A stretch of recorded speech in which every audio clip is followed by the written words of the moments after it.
Om Swastiastu.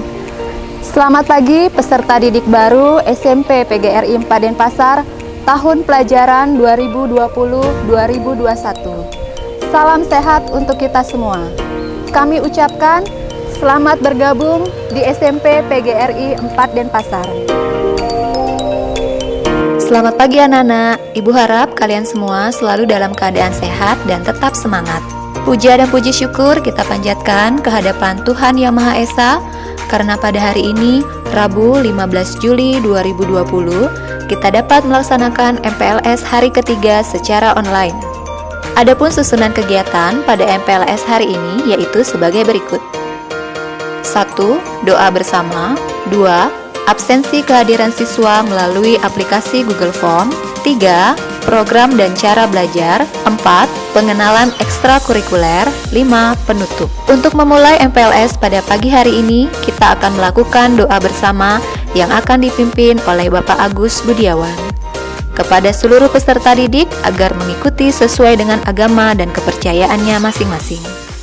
Siswa-siswiku yang tercinta, untuk mengawali kegiatan masa pengenalan lingkungan sekolah di SMP PGRI 4 Denpasar, akan kita awali dengan memanjatkan doa kehadapan Ide Sang Yang Widiwasa, Tuhan Yang Maha Esa, agar apa yang kita laksanakan nanti bisa berhasil dengan baik.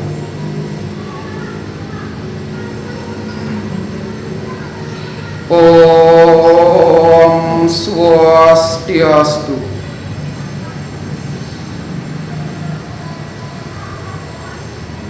Doa akan dilaksanakan sesuai dengan ajaran agama Hindu. Bagi yang beragama Hindu, disilakan untuk mengambil sikap tangan Amusti Karana. Dan bagi yang non-Hindu, dipersilakan untuk berdoa sesuai dengan ajaran agama masing-masing.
Sriyam Bhavantu Sukam Bhavantu Purnam Bhavantu. Om Samo Sampurnaya Namah Swaha. Om Santi Santi Santi.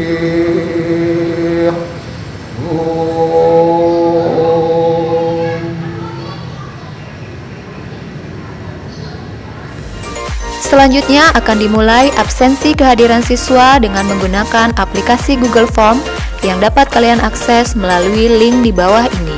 Kami ingatkan kepada seluruh peserta didik baru agar mengisi link absensi tersebut sebagai bukti kehadiran dan keikutsertaan dalam kegiatan ini. Anak-anak yang kami banggakan, kegiatan selanjutnya penyampaian materi mengenai program dan cara belajar yang akan disampaikan oleh Ibu Niluh Putu Utamisari Eskom selaku Wakasek Kurikulum. Mohon disimak baik-baik pemaparan ini agar kalian paham bagaimana pembelajaran yang akan kita lakukan. Selamat pagi, Ibu ucapkan kepada siswa kelas 7 baru tahun pelajaran 2020-2021. Om Swastiastu. Selamat bergabung di sekolah kami SMP PGRI 4 Denpasar. Pertama-tama Ibu akan perkenalkan diri sebelum Ibu menyajikan materi ini. Nama Ibu adalah Ibu Niluh Putu Utamisari.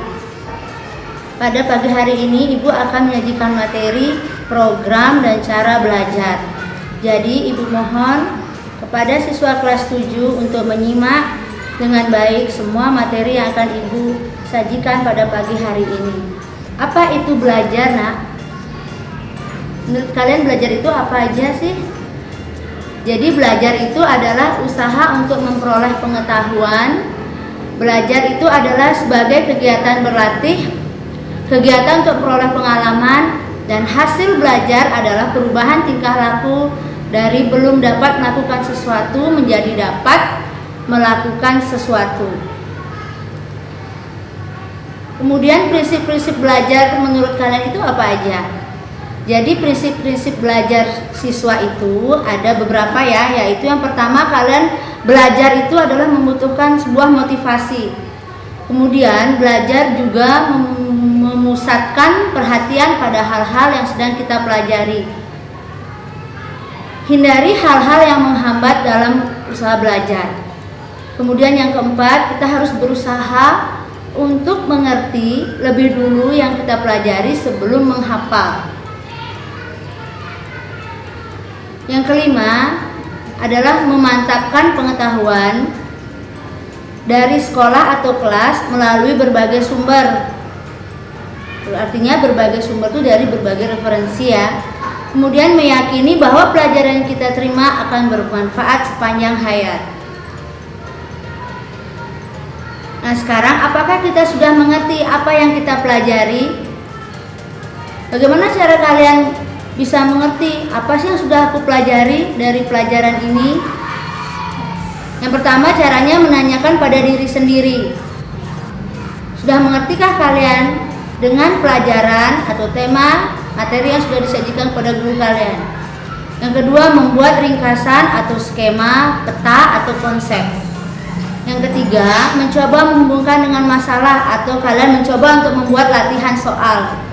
Yang keempat, membuat singkatan jembatan, mencoba menyusun rumus. Cara belajar di sekolah antara lain adalah siswa harus memahami tujuan pembelajaran. Yang kedua, siswa harus memiliki sifat terbuka. Kemudian siswa atau kalian harus menyiapkan alat untuk belajar.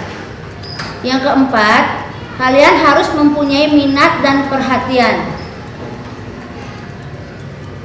Kemudian kalian harus memikirkan hal-hal yang dapat mengganggu konsentrasi kalian selama belajar. Kemudian siswa harus memiliki semangat untuk kuat dan maju.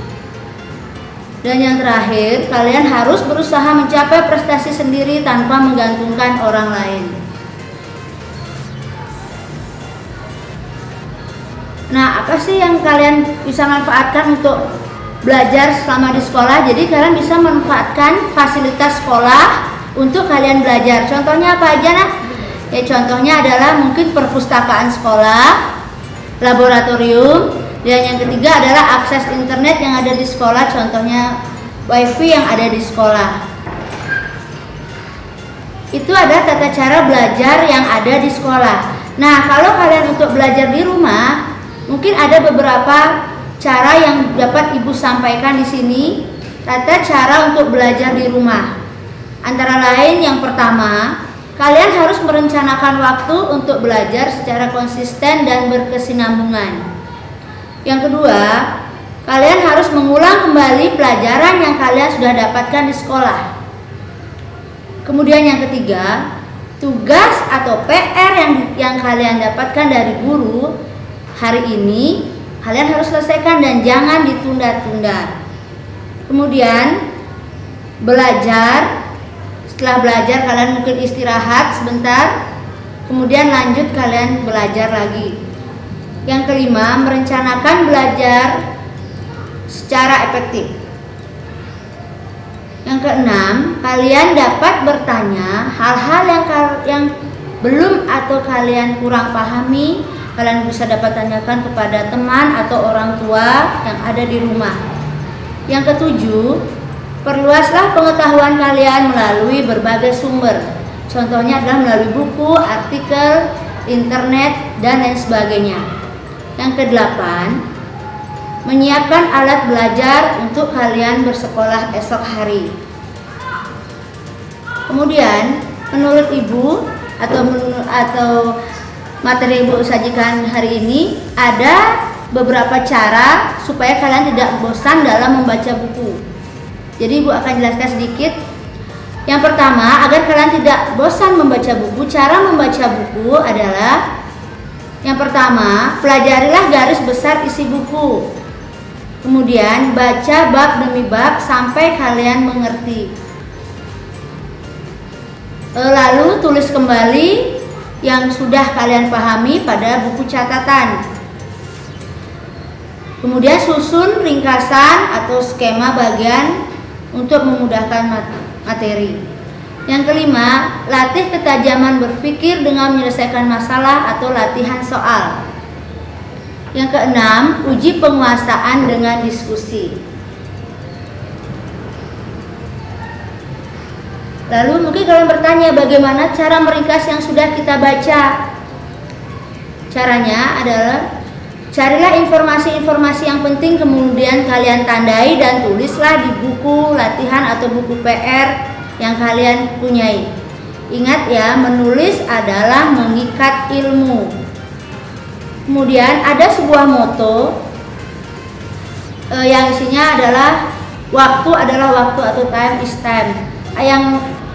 Yang artinya waktu makan, contohnya adalah waktu makan untuk makan, waktu belajar untuk belajar, waktu istirahat untuk istirahat, waktu sembahyang adalah waktu untuk sembahyang. Jadi pentingnya waktu adalah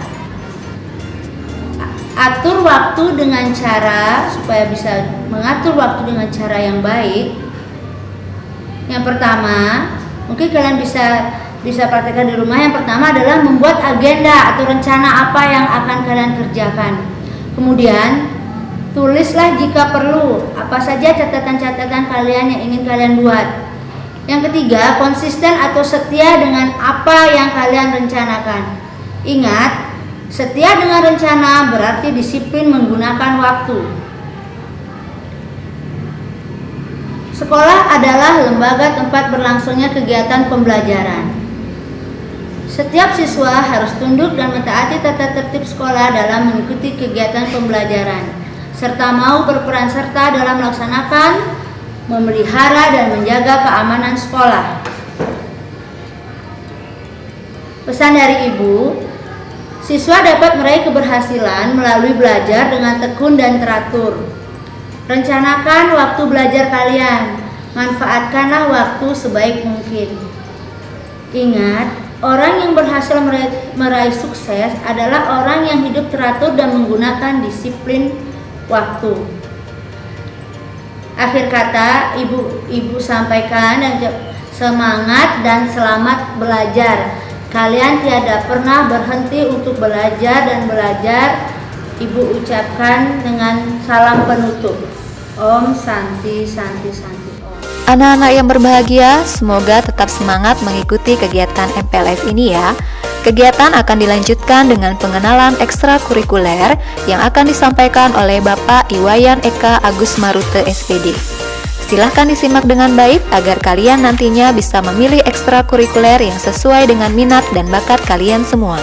Selamat pagi anak-anak. Om Swastiastu. Oke, selamat datang di SMP PGRI 4 Denpasar bagi anak-anak yang baru, dan selamat bergabung bersama kami.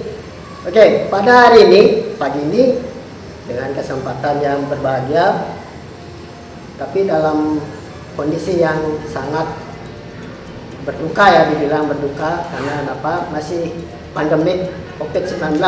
Tapi tidak apa-apa. Dalam situasi ini kita tetap semangat ya, anak-anak semuanya, walaupun kita belajar dengan jarak jauh. Nah, untuk itu hari ini dalam pengenalan lingkungan MPLS, masa pengenalan lingkungan sekolah, kita melakukan secara daring, tapi tidak mematahkan semangat kita semuanya. Oke, pada pagi hari yang sangat cerah ini, hari ini Bapak disuruh memberikan materi tentang pengenalan ekstrakurikuler. Ya, oke, sebelum itu saya mau perkenalkan diri dulu ya. Nama saya Iwayan Eka Agus Maruto. Saya di sini sebagai guru bahasa Inggris dan juga salah satu pembina ekstrakurikuler. Nah, mungkin anak-anak tahu ya, ekstrakurikuler itu apa? Pasti tahu dong. Di sekolah SD pun kalian sudah dapat. Contohnya, mungkin tentang kepramukaan dan sebagainya. Oke, untuk mempersingkat waktu ya, kita akan masuk tentang materi. Nah, sebelum Bapak mohon berdiri ya, mohon izin. Sebelum masuk ke materi tentang apa aja sih ekstra yang ada di SMP PGRI 4. Nah, kita lebih jelasnya memperkenalkan atau mencari pengertian tentang ekstrakurikuler ya. Kegiatan yang diselenggarakan di luar jam sekolah. Nah, yang berstandar kurikulum, yang ada di standar kurikulum, sebagai memperluas kegiatan kurunda dilakukan di bawah bimbingan sekolah. Itu biasanya disebut dengan kegiatan ekstrakurikuler. Di samping ada kegiatan intrakurikuler. Oke, itu pengertian dari ekstrakurikuler. Kenapa ada ekstrakurikuler di sekolah? Itu sangat penting. Karena apa? Karena untuk memacu bakat, minat, dan kemampuan siswa yang ada di sekolah tersebut. Pasti itu, karena apa? Di samping ada akademik, pasti akan ada non akademiknya. Nah, seperti ekstrakurikulernya. Banyak kok contoh-contoh yang sudah berkembang, contoh-contoh orang sukses atau contoh orang yang berprestasi. Di samping dia tidak akademik, tapi non akademiknya juga berprestasi. Contohnya banyak. Mungkin anak-anak udah tahu ya, dan sebagainya. Oke, kita lanjut ya. Nah, visi misi dari kegiatan ekstrakurikuler apa? 1. Berkembangnya potensi, bakat, minat, kemampuan. Masing-masing anak-anak itu mempunyai minat dan bakat dan mempunyai potensi yang sangat bagus. Ingat, setiap anak itu pasti mempunyai potensi positif. Tidak ada yang negatif saja, tapi positif ya, positif. Nah, tujuan dari visi dari ekstrakurikuler itulah membangkitkan atau menggali potensi positif yang ada di masing-masing siswa tersebut. Ya, untuk memacu kepribadian dan kemandirian. Oke, kita lanjut ya. Nah, di samping ada visi, pasti ada misinya. Apa sih misi kegiatan ekstrakurikuler? 1. Menyediakan sejumlah kegiatan yang dapat dipilih dan diikuti sesuai dengan kebutuhan, potensi, bakat, minat peserta didik. Yang kedua, menyelenggarakan sejumlah kegiatan yang memberikan kesempatan kepada siswa tersebut atau kepada peserta didik untuk mendapat ekspresi, mengekspresikan, mengaktualisasikan diri secara optimal melalui kegiatan mandiri dan atau berkelompok. Nah, itu misinya. Kemudian kita lanjut. Di samping ada visi dan misi, pasti ada tujuan pendidikan ekstrakurikuler. Nah, dalam Pasal Undang-Undang Nomor 20 Tahun 2003 tentang Sistem Pendidikan Nasional sudah jelaskan berkembangnya potensi peserta didik agar menjadi manusia yang beriman, yang bertakwa kepada Tuhan Yang Maha Esa, berakhlak mulia, sehat, berilmu, cakap, kreatif, mandiri, dan menjadi warga negara yang demokratis serta bertanggung jawab. Itulah tujuan dari ekstrakurikuler tersebut. Oke, itu tujuannya. Nah, di samping itu ada lagi tujuan kegiatan ekstrakurikuler: meningkatkan kemampuan kognitif, afektif, dan psikomotorik peserta didik. Nah, jadi ketiga aspek itu yang harus kita gali dari anak-anak semuanya, dari siswa semuanya, baik dari ekstrakurikuler maupun intrakurikuler. Yang kedua, mengembangkan bakat dan minat peserta didik dalam upaya pembinaan pribadi menuju pembinaan manusia yang seutuhnya. Itu tujuan kegiatan ekstrakurikuler tersebut. Nah, di samping ada tujuan, pasti ada fungsinya. Fungsi kegiatan ekstrakurikuler apa? Ada yang tahu? Pasti. Kalau kurang tahu, nanti bisa baca di slide-nya ya. Oke. Yang pertama, fungsi pengembangan.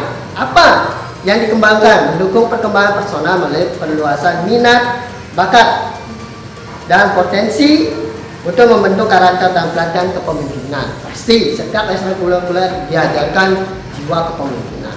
Pasti itu ya. Terus fungsi sosial, mengembangkan kemampuan dan internalisasi nilai moral dan nilai sosial. Pasti sikap moral sosial itu saling berdampingan untuk membentuk karakter yang mandiri, tangguh. Nah, kemudian ada fungsi rekreatif. Rekreatif dilakukan dalam suasana rileks. Rekreatif artinya relaksasi atau santai. Ingat, ekstrakurikuler itu tidak harus monoton, tapi harus santai, rileks, dan menyenangkan, menggembirakan. Itu loh fungsi dari rekreatif. Ya. Terus yang terakhir, fungsi persiapan karir, mengembangkan kesiapan karir peserta didik melalui pengembangan kapasitas. Ini sangat penting sekali, karena kebanyakan orang-orang yang sukses terlahir dari jiwa-jiwa kepemimpinan yang ditempa dari sejak dini. Karena kenapa?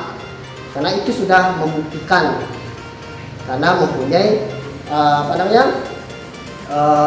keilmuan yang sangat mendasar, di samping dari keilmuan yang disiplin ilmu yang didapatkan di bangku sekolah. Oke.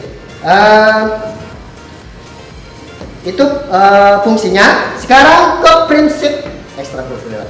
Prinsipnya apa? Satu, bersifat individual. Nah, kenapa individual? Dibilang individual adalah apa yang disukai dan diminati harus ikut ekstra tersebut. Jangan sampai ikut-ikutan pilihan dari teman-teman sejawatnya atau teman-teman sebangkunya. Kalau temannya ikut ini, harus ikut ini. Dah, kemauan kalian apa? Itu diikuti. Ya. Bersifat pilihan. Nah, pilihan ini pasti akan ada banyak pilihan. Apa yang mau dipilih itu? Ekstra apa yang mau dipilih dan sebagainya. Terus keterlibatan aktif. Keterlibatan aktif tentu saja kalau sudah ikut ekstra pasti harus aktif, jangan pasif. Rugi lah kalau ikut ekstra tapi di pasif, ilmunya pasti akan tidak berkembang dan karakternya tidak akan muncul lagi ya. Terus yang keempat itu menyenangkan. Tentu saja sudah saya bilang tadi, Bapak bilang tadi, kegiatan ekstrakurikuler itu menyenangkan, tidak monoton, harus diekspor, digali ya, biar bisa menyenangkan. Terus yang kemudian membangun etos kerja. Dalam ekstrakurikuler itu dibangun etos kerja. Etos kerja ada etika kerja. Kita dilatih atau kita diajarkan cara memimpin dari kecil. Jadi memimpin untuk memimpin organisasi yang kecil, memimpin orang. Setiap orang itu mempunyai jiwa kepemimpinan. Nah, di sanalah di etos kerja itu diterapkan dalam ekstrakurikuler juga. Terus yang terakhir itu kemanfaatan sosial. Sudah harus berinteraksi terhadap sosial yang ada di masyarakat. Itu prinsip dari ekstrakurikuler. Oke, sejauh itu sudah dipahami ya, anak-anak semuanya. Pasti nanti kurang lebihnya silakan dibaca slide-nya lagi untuk memperdalam. Oke, nah sekarang ekstrakurikuler itu ada dua pilihan, ada dua. Satu, ekstrakurikuler ekstrakurikuler wajib, dan 2 ada ekstrakurikuler pilihan. Yang mana disebut dengan ekstrakurikuler wajib itu adalah harus diikuti oleh seluruh peserta didik, terkecuali bagi peserta didik dengan kondisi tertentu yang tidak memungkinkan. Itu wajib ya. Terus yang kedua adalah pilihan. Pilihan otomatis antara A, B, dan C dan seterusnya. Itu namanya pilihan. Tergantung sesuai dengan minat dan bakat kalian masing-masing ya. Terus apa sih pilihan? Dapat diikuti oleh peserta didik sesuai dengan bakat dan minatnya masing-masing. Itu wajib dan pilihan. Oke. Nah sekarang jenis dari kegiatan ekstrakurikuler ada beberapa jenis, yaitu yang pertama adalah krida. Krida itu adalah ekstra yang menonjolkan kemampuan, persatuan, kegiatan, dan sebagainya. Itu hampir meliputi kepramukaan, LDK. LDK itu latihan dasar kepemimpinan. Terus Palang Merah Remaja atau disebut dengan PMR. Terus pasukan pengibar bendera atau paskibraka dan yang lain-lain. Masih banyak. Itu tentang jenisnya tentang kita. Yang kedua, karya ilmiah, meliputi kegiatan ilmiah remaja atau disebut dengan KIR. Yang kedua, kegiatan penguasaan keilmuan dan kemampuan akademik pendidikan dan lain-lain. Itu bersifat keilmuan ya, bersifat saintis. Yang ketiga, jenis ekstrakurikuler, latihan, olah bakat, prestasi, contoh, pengembangan bakat olahraga, seni dan budaya, cinta alam, jurnalistik, teater, keagamaan, dan yang lain-lain. Masih banyak. Dan masih yang keempat itu jenis yang lainnya. Masih banyak itu ada kegiatan ekstrakurikuler ya. Nanti kita eksplor lagi. Nah, sekarang ekstrakurikuler yang ada di SMP PGRI 4, tahu nggak? Di dalam brosur kan sudah dijelaskan itu ya. Yang sudah baca brosur pasti tahu. Tentu saja kan, ekstrakurikuler yang ada di SMP PGRI 4 Denpasar itu ada 2, wajib dan pilihan. Wajibnya itu seperti komputer, wajib. Sudah Bapak jelaskan tadi, kenapa disebut wajib. Terus yoga itu wajib, pramuka itu wajib karena sudah diatur dalam Permendikbud. Itu sudah dipatenkan dalam pramuka. Setiap sekolah harus mempunyai kegiatan ekstrakurikuler kepramukaan. Nah, itu ekstra wajibnya ya, kalau yang ada di SMP PGRI 4. Terus yang pilihannya banyak. Ada mading, ada sepak bola, bagi yang suka sepak bola atau futsal silakan masuk ke sepak bola. KSPAN. Nah, apa itu KSPAN? Kelompok Siswa Peduli AIDS dan Narkoba. Itu tentang HIV/AIDS. Silakan bagi yang suka tentang penyakit-penyakit menjelaskan dan eksplor tentang HIV/AIDS, silakan masuk sana. PMR juga, Palang Merah Remaja. Tuh. Terus paskibraka, balai ganjur, dan tari. Oke, itu yang ada ekstrakurikuler yang ada di SMP PGRI Denpasar ya. Nah, tentu saja nanti kalian silakan. Mohon maaf ini karena masih masih masa pandemik, jadi anak-anak belum bisa aktif di ekstrakurikuler ya. Artinya belum bisa tatap muka. Tapi tidak apa-apa, nanti kalau mudah-mudahan setelah pandemik ini kita bisa bertemu lagi di dalam ekstra tersebut. Oke, nanti silakan tentukan pilihan kalian. Apa ekstra yang mau kalian ambil dan yang kalian ikuti. Mudah-mudahan nanti kita akan bisa bertemu lagi ya. Oke, ada pertanyaan ya? Kalau tidak, mungkin Bapak sudah tahu, kalian pasti mengerti. Sangat singkat, jelas, dan padat. Pasti nanti kurang lebihnya kita akan bertemu lagi dan bisa sharing-sharing baik di media sosial, WA, Facebook, atau Instagram, dan untuk bertanya-tanya. Oke? Nah, mungkin itu saja dari Bapak tentang penjelasan pengenalan ekstrakurikuler yang ada di SMP PGRI 4 Denpasar. Mohon maaf bila ada kata-kata yang tidak berkenan di hati anak-anak dan sebagainya. Dan sekali lagi Bapak ucapkan selamat datang dan selamat bergabung di SMP PGRI 4 Denpasar. Kami akan tunggu dan selamat siang. Om Santi Santi Santi Om. Anak-anakku yang kami banggakan, kegiatan MPLS hari ketiga secara online pada pagi hari ini sudah kita laksanakan dengan baik dan lancar. Kita akan berjumpa lagi besok di kegiatan MPLS hari keempat pada jam yang sama. Jangan lupa untuk terus mengikuti kegiatan ini ya. Di masa pandemik ini tidak lupa Ibu sampaikan kepada kalian agar selalu ikuti protokol kesehatan pencegahan penularan COVID-19 dimanapun kalian berada. tetap sehat, dan tetap stay at home. Akhir kata Ibu ucapkan, Om Santi Santi Santi Om. Wassalamualaikum, salam sejahtera untuk kita semua. Namo Buddhaya.